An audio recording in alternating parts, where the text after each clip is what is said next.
Under the right circumstances, even seemingly positive attributes can morph into toxic sinkholes of bad behavior. And sometimes even the best part of your personality can go from a strength to a weakness. Here's what to watch out for.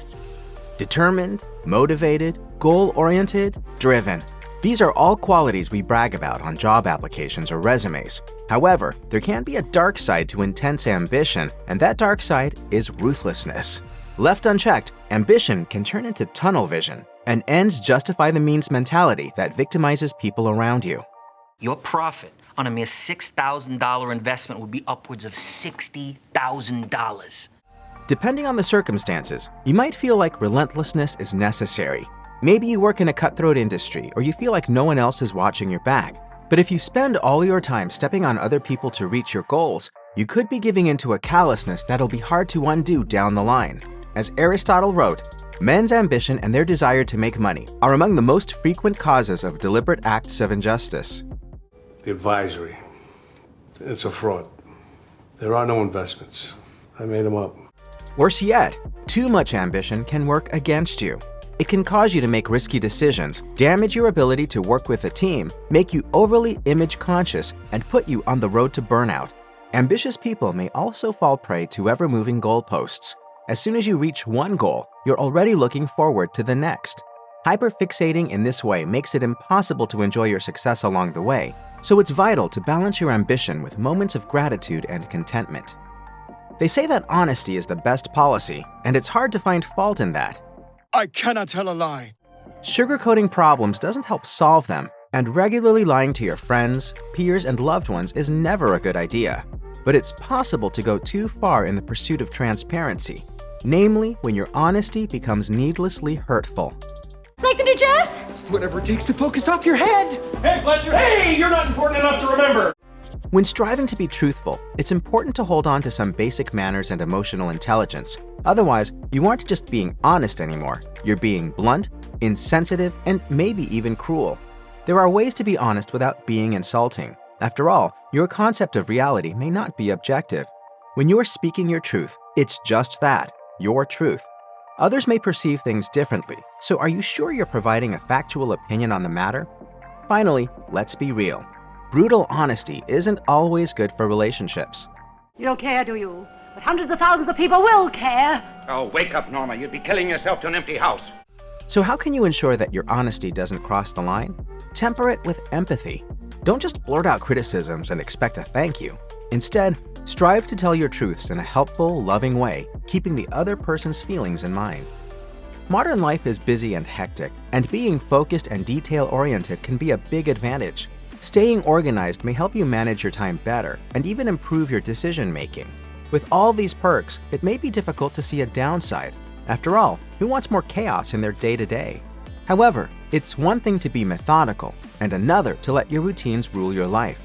Too much reliance on structure can quickly segue into a powerful need for control. As board-certified psychiatrist Dr. Sid Khurana tells Forbes, people with control issues often come across as rigid, believing their way is better than others, have a need to be praised, are critical of others' ideas, and have a hard time respecting boundaries. Are you talking about me? God, yes. Not sure if all of this applies to you? It's a fine line between organized and totally unbending, but there are signs you might have a controlling personality. Check your regular behavior and reactions. Do you have trouble getting past minor hiccups or inconveniences? Do you struggle to take suggestions or trust another person's judgment? Are problems always due to someone else's error? If so, it may be time to take a step back, do some self-reflection, and practice letting other people take the wheel sometimes. At the opposite end of the spectrum from controlling personalities are freewheeling, devil-may-care attitudes. With an optimistic outlook and a willingness to go wherever the wind blows, free spirits can seem inspiring, and there are definite upsides to spontaneity, from reducing stress to promoting creative thinking. But this laissez-faire approach can swiftly go from charming to problematic. I make a noise or I do something that no one has ever done before, and then I can feel unique again, even if it's only for like a second. Think about your sunniest, most whimsical friend, the one who suggests random, last-minute adventures and embarks on major trips with no itinerary. Their lifestyle may look appealing when you're running errands or slogging through a 9-to-5, but if you needed help, is that the friend you would call? Are they reliable? Blindly trusting that things will just work out may be relaxing for the optimist, but it can stress the more pragmatic people around them. Unrealistic goals or sudden pivots put pressure on professional teams, complicate logistics among busy friends, and can be thoughtless of other people's responsibilities. So when other people are involved, it's healthier to ensure that your spontaneity is more about being flexible and adaptable than making wild, inconvenient decisions on a whim.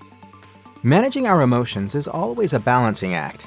On the one hand, being super emotional and easily triggered can lead people to lash out, overreact, or display sudden mood swings. So it's no wonder that we often admire the opposite traits: emotional strength, patience, and regulation. Adventure. Excitement. A Jedi craves not these things. These are truly valuable qualities as long as they stem from a healthy place. Herein lies the problem. Is that stoicism because you're well-adjusted or because you're ignoring your feelings? When we talk about toxic behaviors, we don't always spend enough time analyzing traits that are toxic to ourselves, but suppression is an internalized issue that needs attention. Unlike repression, which is often an unconscious reaction to trauma, emotional suppression is a conscious choice to push aside uncomfortable feelings to deal with later or never. It's running away from the problem instead of facing it. Oh yeah, this is who I am. On its face, emotional suppression might seem like a helpful way to handle upset feelings. However, keeping emotions suppressed indefinitely isn't good for you. A study in PLOS One found that those who were able to reevaluate their emotions rather than simply suppressing them had a higher level of emotional intelligence. In other words, people achieve a healthier emotional balance by unpacking and examining their emotions rather than burying negative feelings. So while putting up a strong front may feel like a win, it's crucial to work on your emotions behind the scenes.